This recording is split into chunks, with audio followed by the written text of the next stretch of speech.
قسم کے مواقع۔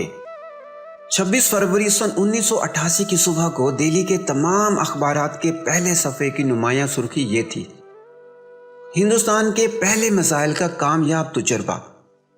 26 فروری کو پارلیمنٹ میں تالیوں کی گونج کے درمیان وزیر اعظم راجیو گاندھی نے اعلان کیا کہ ہندوستان نے زمین سے زمین پر مار کرنے والا میزائل پرتھوی تیار کر لیا ہے اور اس کا کامیاب تجربہ بھی کیا جا چکا ہے۔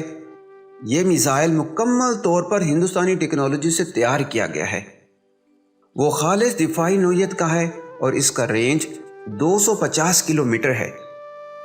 اس طرح اب ہندوستان ان 4 ملکوں یعنی امریکہ، روس، فرانس، چین میں شامل ہو گیا ہے جو خشکی پر مار کرنے والے میزائل بنانے کی صلاحیت رکھتے ہیں۔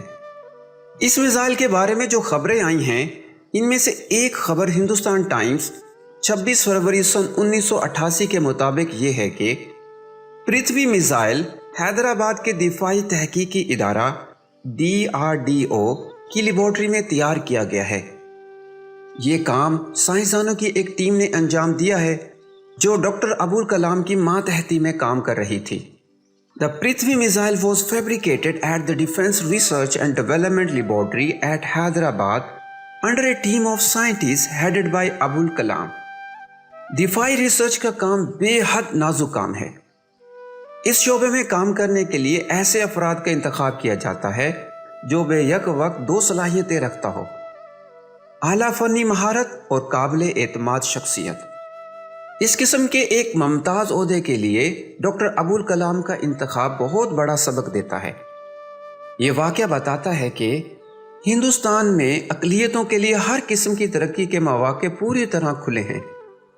اگر وہ اپنے اندر لیاقت پیدا کریں تو وہ ملک کے انتہائی اعلیٰ شعبوں میں بھی اونچے مناصب حاصل کر سکتے ہیں۔